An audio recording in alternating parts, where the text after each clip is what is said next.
Alright y'all, this video is how to connect your brake light on your camper shell to your truck. This is specifically for a 2018 Ram 2500 tradesman level trim, 6.4 liter gas.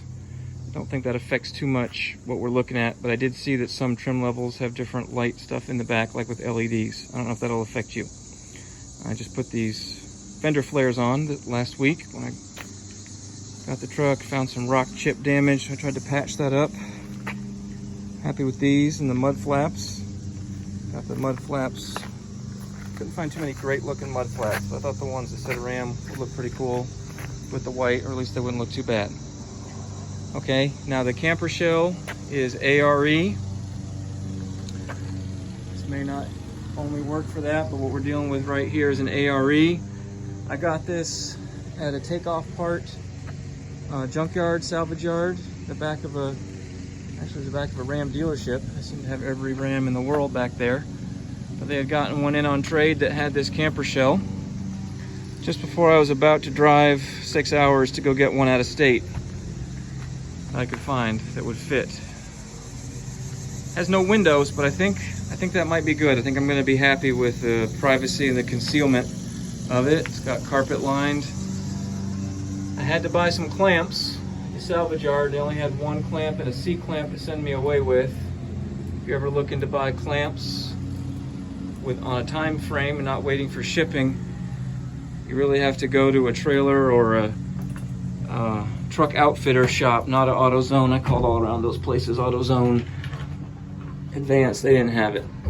Okay, so this is again the specs of the shell. Was nicely made to fit this. I think it was called 4th Gen Dodge 2008 to 2018. Now, body style stuff hasn't changed, but I think some of this electrical has, and I'll tell you what happened. So I got this thing and it just had this wire right here just snipped off right about there. It was just cut. It was these two wires. They're kind of like glued or fused together, a black and a blue, and we made a guess that the blue was the power and the black was the ground. The guy at O'Reilly's, when I was buying some wiring, helped me figure that out. So we went up here, we said, here's the light. We looked for a black and a blue wire. There it was. So we knew it was the light that we were dealing with. It was just cut off. And so the question was how to tie it into the Dodge. In terms of tools and equipment, this is most of what I use for the job. I had to buy some wire, and I had to buy some connectors for the wire. These were harder to use than I had hoped. Everything else I already had. And the electrical tape, some bolts and wrenches and things, pliers, clamps, heat gun to fuse the connector, scissors. I didn't have any wire strippers, so I just used these pliers that had some stripper teeth in there. It kind of worked. The one thing that was tough was the crimping. That's why I have my bolt cutters out here. I've fixed them up with some cardboard padding. I didn't want to cut through anything, but I could not get these to crimp with pliers. I tried these pliers, I tried those pliers, I tried vice grips, and the wire would just slip out. Found a video where a person was using a pair of actual crimper strippers. I don't know if she would have had a little more leverage, but I just got the biggest tool I had in the house for leverage to crimp those, and I tried to be careful not to cut through them. Okay, so a lot of videos are saying that you can tie into your brake light to, and that's what the guy at O'Reilly said first. He's like, well, I know that'll work if you can't figure out what one of these plugs underneath is. When I came home and started researching, a lot of people said that on the Dodges, the turn signal and the brake light are the same wire, and so you're likely to end up with a thing where your camper shell brake light, we'll take a look at that, blinks with your turn signal. Okay, we're talking about this light up here. Okay, now of course we don't want it to blink with the turn signal Guys, one video said it's illegal in some places. I'd say it's annoying everywhere. So I was glad not to have to go into the brake light. And so a lot of people were raving about how Dodge put a little pigtail under here. Let me get under here for you.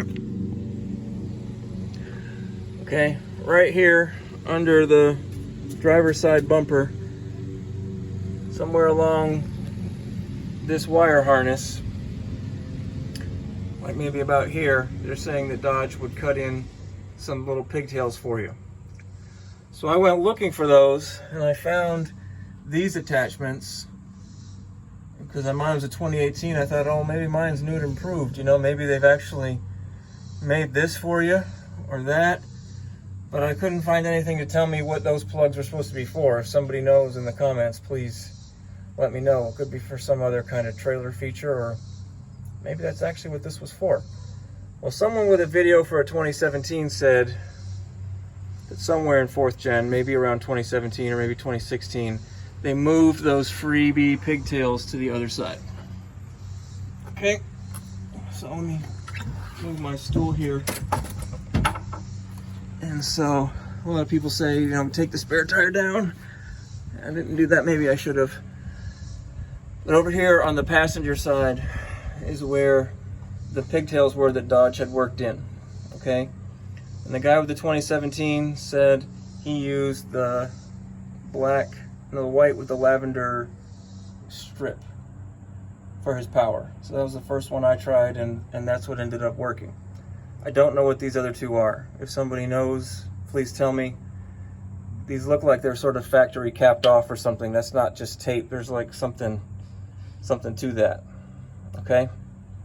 So I think it came that way, but I don't know what those are. So all right, I said, all right, this is where we need to get to. So how do we get there? With the wire. And where's the black one supposed to go? I saw again in some other videos that some people were just putting their ground into a bolt. They would just undo a bolt somewhere on the frame, like inside the brake light, and clamp it off there. So when I was testing this out, the first thing I did was I connected the blue one. So I got the blue one and I ran it. Some of them have an access panel. I just used the highest one of these holes that I could that would stay most out of the way. Maybe you're supposed to be able to open this, but I just put mine in the highest one so it wouldn't get snagged on cargo. So I ran the blue all the way down and I just twisted it on and it didn't work. You do have to connect the ground for it to work. So I just ran the black one down underneath and I just taped it with some electrical tape to the frame, and it worked. And so I said, okay, those are the two connections I have to make. So up here, underneath all this tape, it's just the two wires. And I got blue and black matching because that's what was coming out of the camper shell. And every time the blue and the black meet, there's one of these. I really had a hard time making these stay. In the video, the lady who's doing it, she crimps it and then melts it. But I found, she's working on a table, you know, in a shop. And I found it like they would just come loose before I could even get the crimpers ready. So I was melting them just to hold them and then crimping them. And like I said, I had to use my enormous bolt cutters with some padding on them to really get them to crimp. And then I wrapped them with electrical tape. And I just kind of fished them over and under this clamp to try to get them down that hole and hopefully not get snagged on any cargo as much as possible. This is definitely going to make it hard to take the cap on and off. If you're thinking about how easy these things are to take on and off with the clamps and how heavy they are and how many friends you would need to help you, if I'm going to be doing that a lot, I might need to make some kind of detachable connection here, but at least I would know what I'm doing or what I'm connecting. I still don't know what I'm doing. Which we're about to talk about right now, because this is where I put my ground. There goes the heat gun. Okay, so not knowing if any one of those wires was the ground and having good experience with taping it to the frame, I ran my black down and I found an existing hole here. I taped it to the metal. I cranked a bolt on there to hold it down, and then I sprayed it with undercoating. So I I figure between all that, it's not going anywhere and it's pretty well insulated. It's under tape, under a washer, under undercoating. Should be pretty safe from the elements. I taped it off up here too to just keep stress off of it. If any of you have a reason why that's a bad idea, please let me know. And like you already saw, I ran this one down all the way over and tied it off the same as those other two. I did kind of tape it here and there for support, like up here, so it's not dangling down. It's pretty tight. It's taped down the other end, and it's taped down here, and then it's tied off to the white with the lavender strip, melted, crimped, and then just closed up additionally with some electrical tape. So that was the process. Now it works.